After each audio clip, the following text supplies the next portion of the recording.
Good morning, everyone. My name is Hassan Khosravi, and I'm delighted to be presenting this keynote this morning. The title of my talk is Rethinking Learning in the Age of Generative AI. I'll start by talking a little about the current state of generative AI, and then I will talk about its implications on education and perhaps things that we need to do differently. Let's start by talking about a definition for generative AI. It leverages machine learning techniques to generate new content in various forms, such as images, text, music, from a given input, where that input we usually call prompts. This beautiful image that you see on the right-hand side of the screen is generated by AI. One of the most well-known ways of using generative AI is to create AI arts, like the ones that you're seeing here. And perhaps during the last year, you would have seen many really fascinating images being created, like the ones we're seeing here. Now, the way these are created is by using AI and writing a prompt where you imagine that image. As an example, to create this image here, the prompt was dripping red paint across the shape of a female human. I want it to be realistic, high details on a white background. And away AI goes in creating this beautiful image. The other form of generative AI that has been really taken off is the use of large language models. Large language models are advanced AI systems that have been trained on a vast amount of text data, and they can generate human-like text and responses. Perhaps the most well-known large language models are the GPTs, GPT-3 and GPT-4, that have been predominantly used by OpenAI in their applications. However, it is worth noting that there are many other large language models as well that exist today, and many of them will become available to the public domain very soon. If you're not familiar with OpenAI's ChatGPT, essentially it has an application for you to have conversation with AI.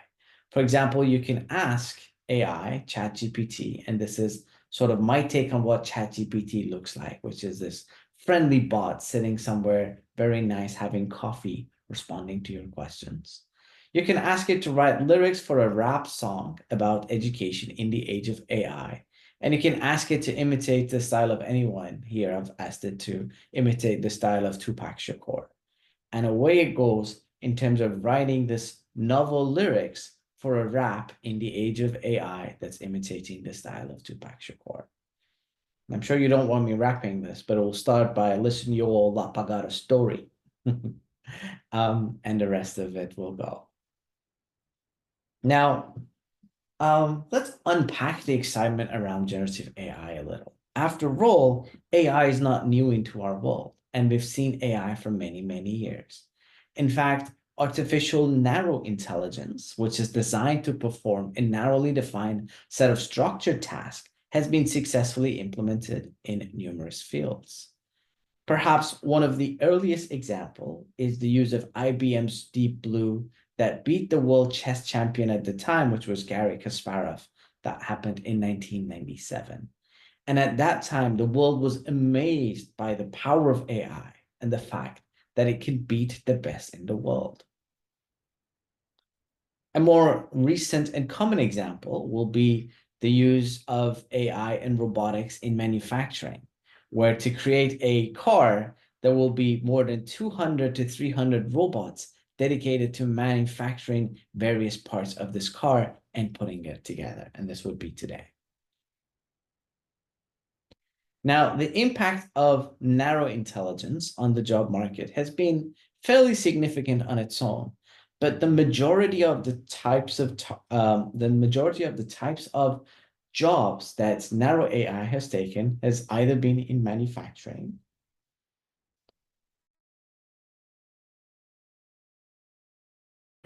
or delivering or used within cleaning within a home. Now, when we talk about artificial general intelligence, it's designed to perform across intellectual tasks similar to humans, and you expect these models to represent our most significant progress towards achieving AGI. So generative AI, both in terms of creating design artworks as well as large language models, has been the most significant progress we've had in achieving artificial general intelligence. Now, the impact of AGI on the job market is expected to be much, much, much larger because it has demonstrated that it has the availability and the ability to do tasks that require high critical thinking, high creativity, and they require high cognition level. So it's expected that the work of generative AI can replace the work of artists, software engineers, or even scholarly writing, scholarly academic writing.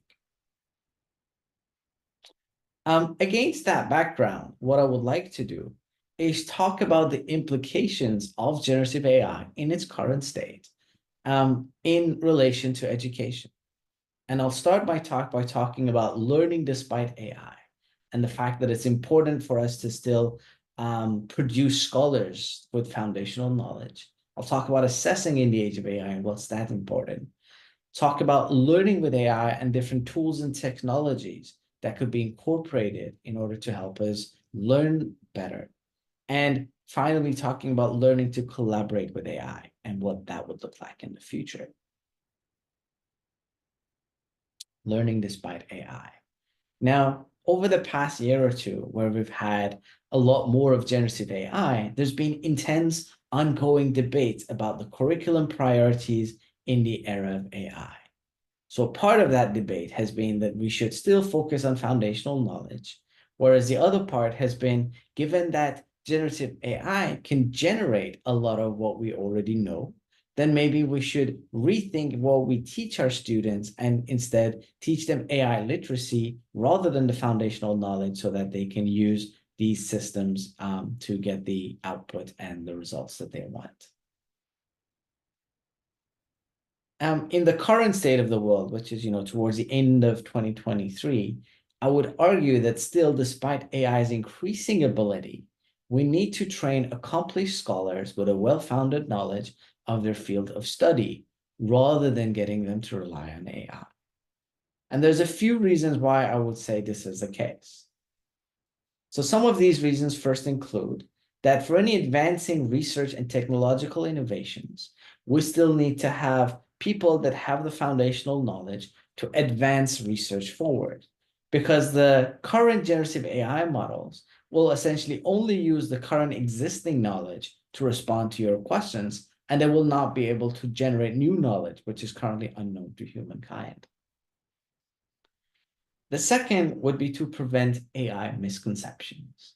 One of the main problems with generative AI models, and in particular in large language models, is that they're known to hallucinate, meaning that they will respond comfortably and confidently to a question that you ask them. However, the response may be factually totally incorrect. And we need to have scholars that have the ability to differentiate this, such that they can know and prevent AI misconceptions. Avoid over-reliance on AI. While many of us would like to use AI for increasing productivity, if we're actually using AI for understanding and replacing it with our own human cognition, we agree that this will not be a place we want to be in the long term. And this is something that we would like to avoid. And finally, there are various concerns that have been associated with use of AI in places where you have high decision making. And we want to make sure that we have rounded scholars that themselves can promote AI ethics and accountability, where in many cases where it's at high stake, we have the humans making the decisions rather than relying on AI making those decisions. Having said that, while I do think that learning foundational knowledge remains essential, how we engage in teaching and how we engage students in learning individually in collaboration with their peers as well as with partnerships with AI, is going to look very different in the future. And that's perhaps where a lot of the opportunities are.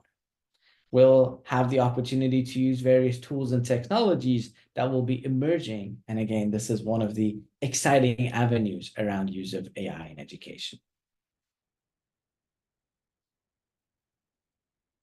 Let me move on to talk about assessing learning in the age of AI. Now, we wrote this paper before generative AI, and we looked at assessment in the age of AI, where we argued that traditional assessment practices, such as writing multiple choice questions and essays, have several issues, that they're burdensome to design, they're based on a snapshot of performance of an individual student, they're unadapted to individuals' knowledge scale, they're inauthentic, and rather than working on real world problems, they test things that students not necessarily need in the real world, and they assess outdated skills that can be performed by machines. At the time, we argued that AI applications can address some of these issues, but introduce new challenges themselves. And new challenges they've introduced indeed.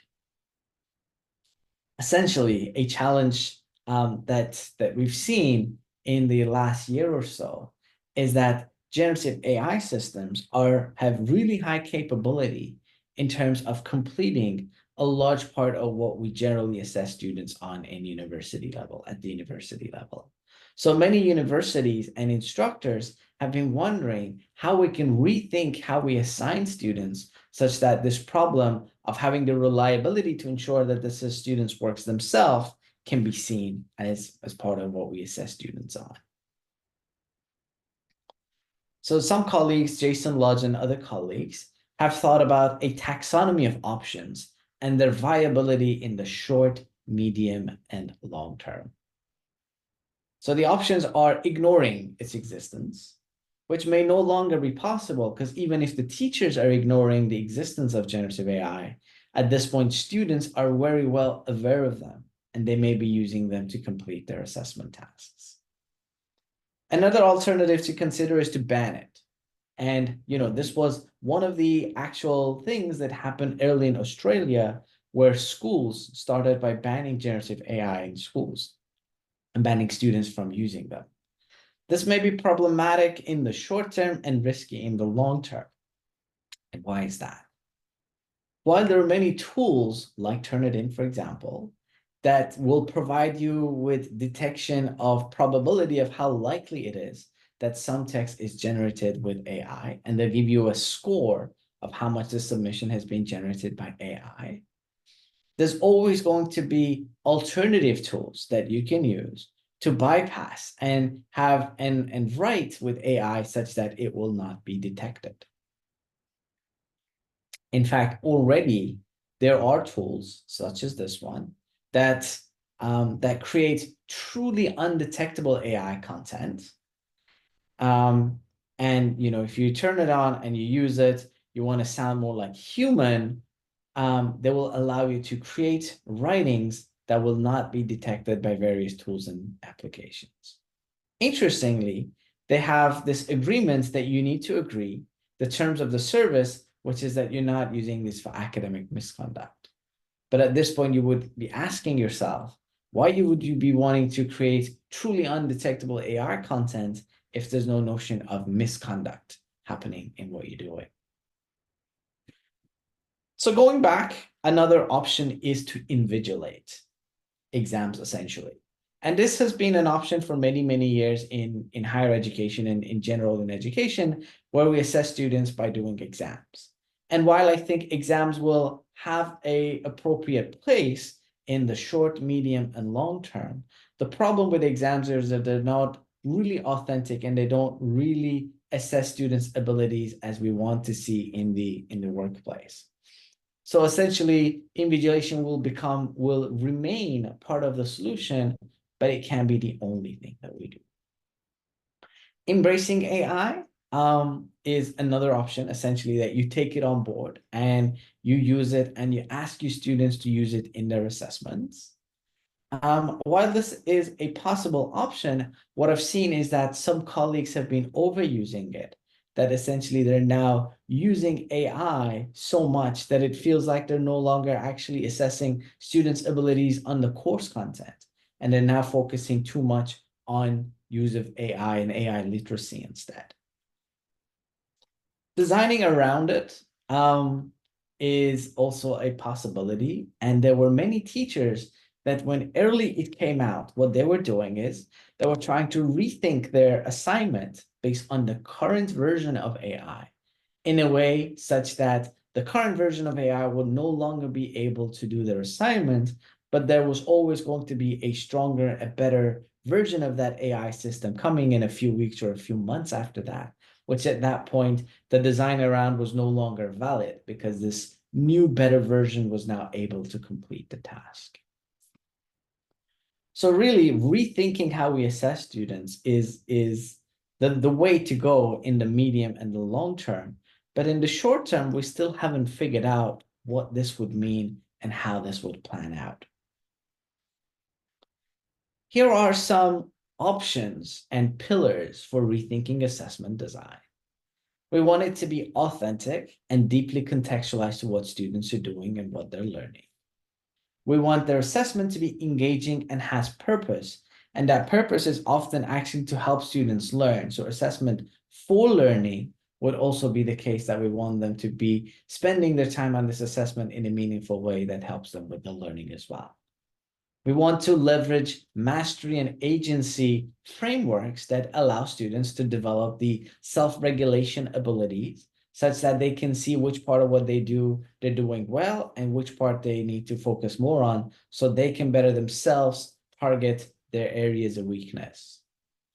Viewing learning as a learning process over time. For many years, what we've done is we actually just assess students based on the product of what they submit. That could be an exam, that could be an essay. Whereas if you just look at the product, you haven't really looked at the process of how they've created that product.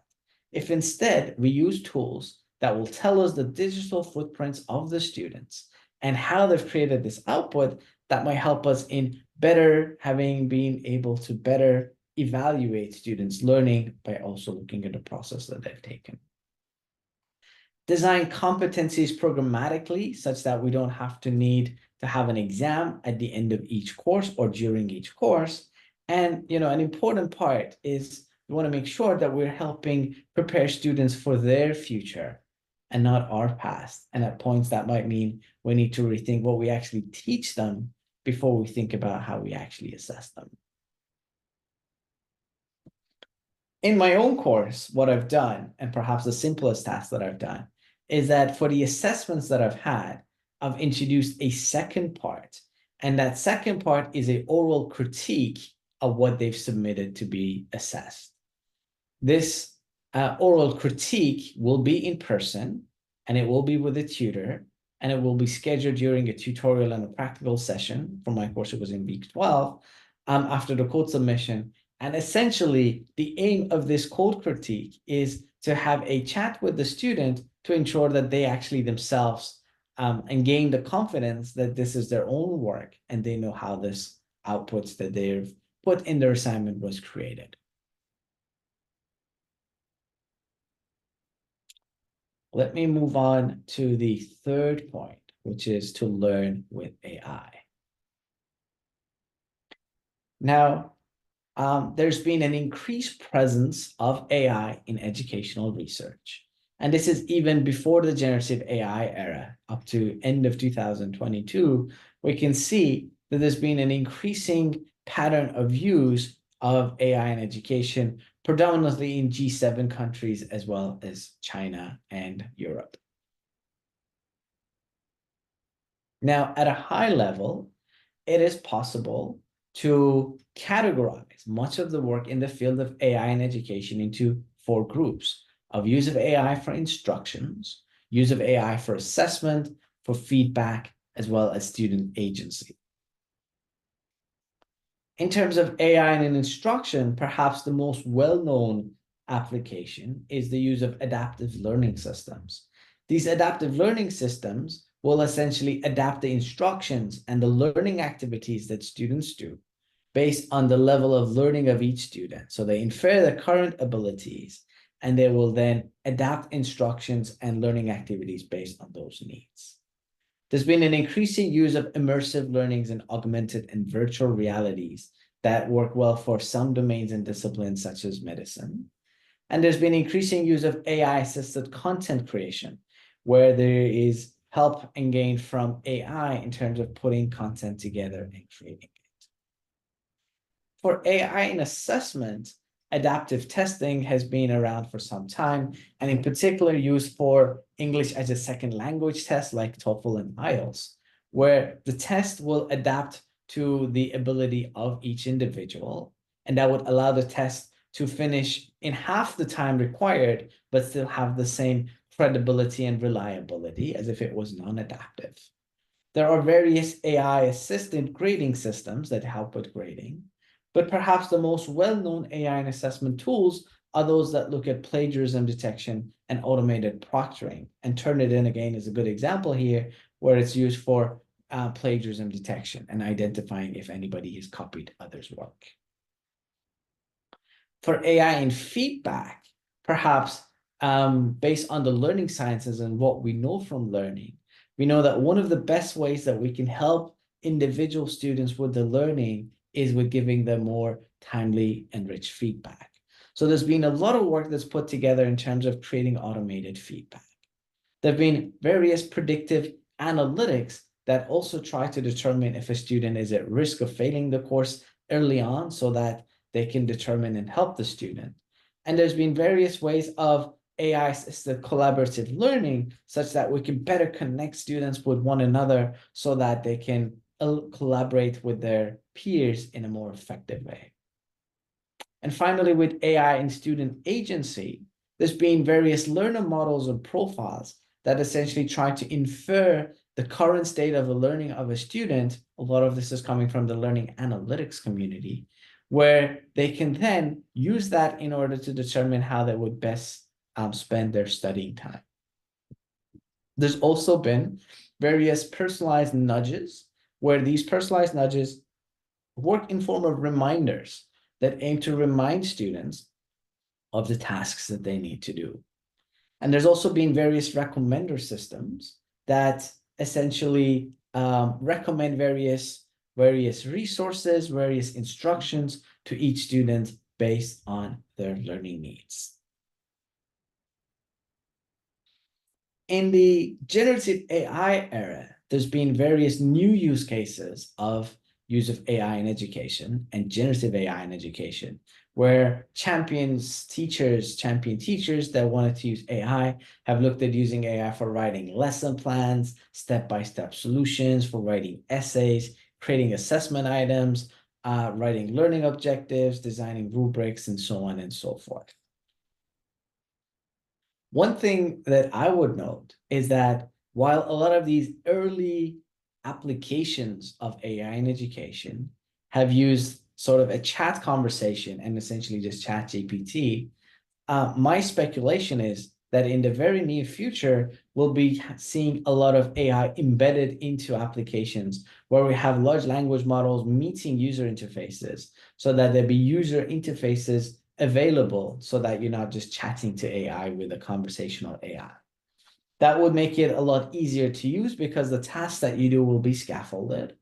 It will be automated and there'll be efficiency in terms of what you do as it gets embedded into your day-to-day tasks. It can personalize to your learning needs, and it can also enhance privacy and data securities, because one of the current challenges is that whatever you share with AI models, they will retrain on, and essentially you have privacy and data security concerns there. In my own work from my research lab, we've been looking at elevating learning through student AI collaboration. And we've in particular looked at the case of co-creating educational content with students. The name of the tool is Ripple, and this is how it works. It leverages the science of learning and AI to enable instructors to enhance student learning and experience with 3 interconnected activities. We first get students to partner with the teaching team to create educational resources. When I talk about creating educational resources, that could be a multiple choice question, could be a worked example, it could be a short video, and this empowers students to craft study resources that nurtures their metacognitive and critical thinking skills. We then evaluate the quality of the content that's created by students by a peer review and a moderation aspect, where facilitate peer evaluation of the study resources, where we want to ensure an equitable and a rigorous review process is integrated to make sure that we review the quality of the content that's being created by students. Finally, once we create and evaluate these resources, we'll end up with large repositories of resources that can be shared with students across the class. At that point, what we do is we have unique study plans generated for each student based on inferring their current ability such that they are in their own trajectory of progressing based on their own learning needs. All three parts are overseen by AI and provide real-time feedback to students in terms of how they're progressing. And in all three cases, we use also AI to facilitate and administer the teachers to be able to oversee student learning effectively and optimally, even in large classes. So what are some of the benefits of Ripple? It enhances student learning by engaging them in content creation. One of the best ways to get someone to learn something is to teach it to others. So by getting students to create content for others, we get them to master it first. We get them involved in peer feedback and providing feedback for one another, as well as differentiated learning and adaptive learning. We empower them to become knowledge creators and critical evaluators. We invite them to be partners that recognize them as partners rather than passive learners in their learning. We help them with metacognitive and employability skills that promote evaluative judgment and collaboration and communication as they're creating and evaluating content. We give them real-time feedback by state-of-art generative AI systems, as well as feedback from their peers. And in all of this, our aim is to reduce the academic workload, or at least help them repurpose it to optimize student learning. Let's have a look at create in Ripple. The creation part would allow a student to create various different educational resource types. That could be a multiple choice question. It could be a multiple answer. It could be flashcards. It could be slides. It could be worked examples. And again, here, this is created by the students, and that will give them the metacognition and critical thinking skills needed. Here's an example of what this would look like on the platform. The student, in this case, will be creating a multiple choice question where they write the question. They will write each of the options. So this is the option and an explanation of why this is incorrect. And what students will do is they will submit this resource and get real-time feedback from AI. Once they submit it, they get this feedback that first of all reminds them that this feedback is given by AI, and perhaps it may be incorrect, so that they need to use their own domain knowledge expertise to look at it. It then gives them a summary of what AI thinks the resource is about. It then tells them the positive aspects of it, and then it leads with suggestions for improvements such that students can think about how they can improve the resource they've created. At the end, we ask them to rate how helpful they think this feedback was.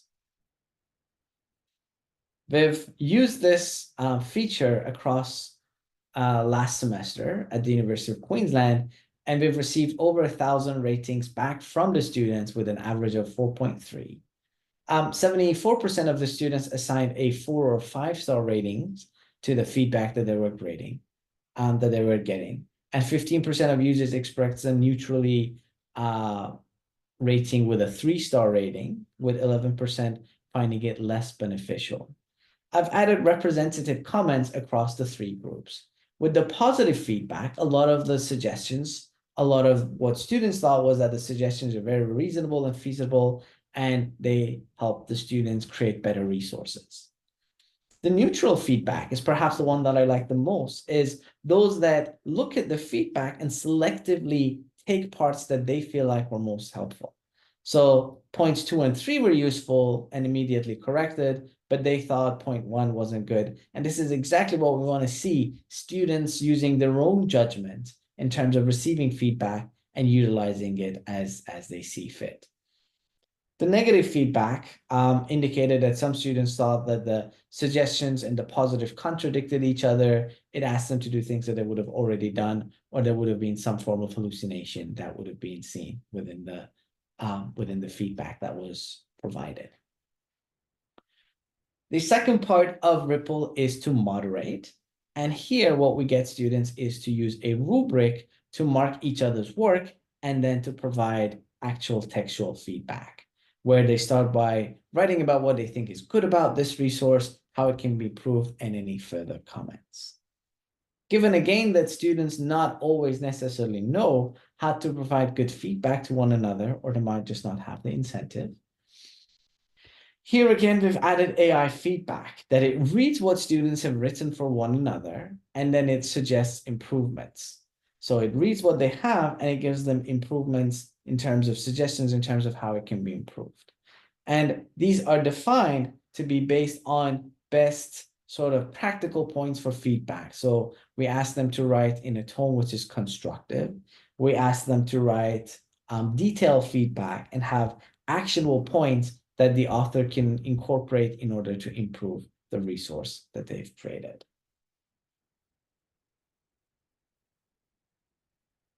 In terms of student perceptions of AI feedback, again, we've been testing this out throughout last semester, and we've had over 4,500 ratings from students that has gone to an average of 4.4 average. 75% of students assigned a 4 or 5-star rating, again, revealing that they found it helpful. 14% were neutral with a 3-star rating, and 11% found it less beneficial with a 1 or 2-star. Again, representative comments, those that found it positive thought that it's helpful and it gives them an answer to essentially what they wanted to write, but they didn't know how to write. The neutral feedback were those, again, that were selectively finding parts of it that they thought were helpful, and then other parts that were less useful they were just ignoring. And there's also some negative feedback where they said the wording is the same as what they've done. So essentially they didn't see any value in terms of how it was asking it to reframe compared to the existing version that they had. Now we get to the practice in Ripple, and this is perhaps one of the most exciting parts. In steps 1 and 2, what we do is we create a large repository of resources that can be utilized by students. In the practice part, the platform infers the ability of the students on each of the different topics of the course. These topics are defined by the instructing team. For example, this is a first-year math course. It's talking about area and volume, probability, finance, statistics.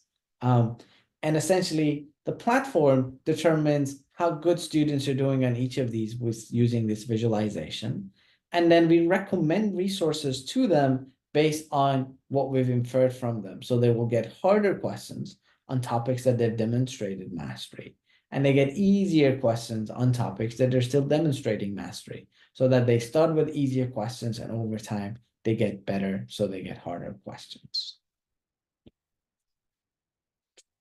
An important part of all of this is the teacher's role and how we make sure that we put teachers in charge of overseeing student learning in the creation, moderation, and personalized practice.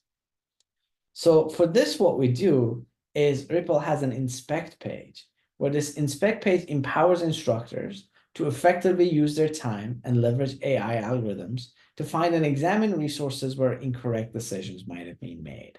So this would allow them to inspect resources that the resource was peer-reviewed and students thought it's actually high quality, but we have reason to believe that it might not be as high of a quality. So we get the instructor to take a look at it. We get instructors to inspect moderations and peer feedbacks that are very short and generic.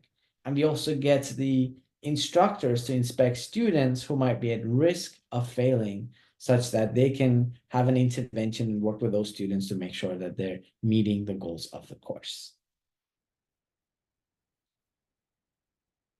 Now, we've tied Ripple to assessment and learning activities such that there's a good way for them to utilize it in their teaching and in their learning.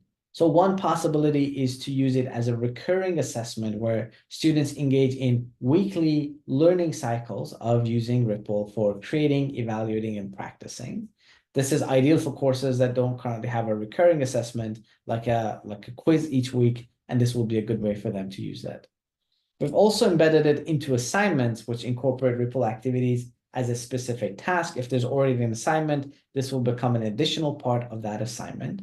And this is ideal for courses that have at least 2 assignments already. And we've also embedded it to tutorial activities, which encourages collaborative learning in tutorials via Ripple, where students can create and share knowledge with one another. Let me move on to learning to collaborate with AI. Now, arguably, for us to be able to collaborate with AI, first of all, we need to make sure that the humans have something to contribute to this collaboration. If we want to collaborate with AI, I would argue that we still have to have nurtured and accomplished scholars that have the foundational skills and the ability to understand fields of discipline so that they can effectively collaborate with AI. With the advancements that are happening in technology and the fast-moving pace of that, we need to provide and develop opportunities for lifelong learning so that individuals can make sure that they're always staying up to date with their skills and are staying relevant to the current market. An important part is that we have uncertainty in terms of what will be happening in the future. We have uncertainty in terms of what would the state of the world be in 5, 10, 15, or 20 years from now. So perhaps one of the best things that we can teach our students is to teach them metacognitive and learn to learn skills, such that they have the ability to learn new skills themselves, so that regardless of what happens in the future, they have the ability to learn themselves, and we've been teaching them those skills so that they'll be good at doing that. Finally, we need to have effective human AI teaming frameworks that would allow a good mechanism for human and AI to work together. I'll have a few examples here. So human AI teaming framework, perhaps one of the most well-known ones so far, has been the use of human in the loop. In this model of collaboration, we have the AI in charge of decision-making, and humans may provide feedback or confirmation. So AI is in charge in terms of providing an output and a final result. However, when it needs to, it will communicate with the person for confirmation or feedback. A good application of this is automatic license plate recognition, where essentially AI is in charge of reading the plates of cards and automatically picking up what that license plate is. An emerging new method is to use AI in the loop, where the person is in the charge and the human takes full agency and AI plays a supporting role. So the person is in charge of the final output and the result, and they will consult with AI as needed based on context and suggestions. A good application of that would be use of AI in healthcare diagnostic, where the stakes are high and people's lives are a danger. Therefore, we want human experts to be making those calls rather than relying on AI. Now, with these two very fundamentally different models, I do wonder, how can AI in education applications benefit from these models? And which of these applications would be used for which states? Initial thoughts suggest that we use the AI in the loop, where the human is in the charge, for summative assessments and a lot of providing feedback and formative assessment, which is not for marking and it's not as high stake. It could be that we use human in the loop where AI is making decision and it's just consulting with students or with teachers. Another important aspect of any human AI teaming framework is that we need to have some division of labor and collaboration in terms of how they work together. So in this collaboration, if you have an AI system and you have a knowledge worker, it's important that there is some transfer from AI in terms of training the human, and then the human is training the AI. And through this division of labor, what we'll end up will have knowledge gains for the human. So AI supported human learning is happening. So the human is walking away knowing more, but also there's knowledge gains for the AI and human supported machine learning is happening, such that for future rounds of teaming between them, they now have both more knowledge to share for future and collaborations in the future. Let me bring it to an end. In summary, I think AI's significance in education is on the rise. And hopefully I've been able to argue that we see both AI as a challenge and solution in the context of education and how it can be received. Despite AI's increasing ability, I would argue that we still need to train accomplished scholars with a well-founded knowledge of their field of study so that they have the capacity to meaningfully contribute and team up with AI. With the advanced capabilities of generative AI, students' assessment methods need to undergo evolution to remain effective and come up in a way such that we can make sure that we've assessed students well on their knowledge and have the reliability and the credibility to give them the credentials that they deserve. We're expecting new waves of AI-powered educational tools to come on the rise. And in particular, I've talked in depth about a tool that we've been developing here at the University of Queensland, which is called the Ripple Learning Platform. And many of these tools are designed with the dual intention of helping student learning while also reducing teacher workload. And finally, I would argue that as educators, we bear the responsibility to equip students with the appropriate skills to navigate a future which is interwoven with AI, teaming, and partnerships. I want to thank you again for your time and attention. It's been my absolute pleasure presenting this keynote, and I look forward to getting some questions and comments later in the day. Thank you, and enjoy the rest of the day.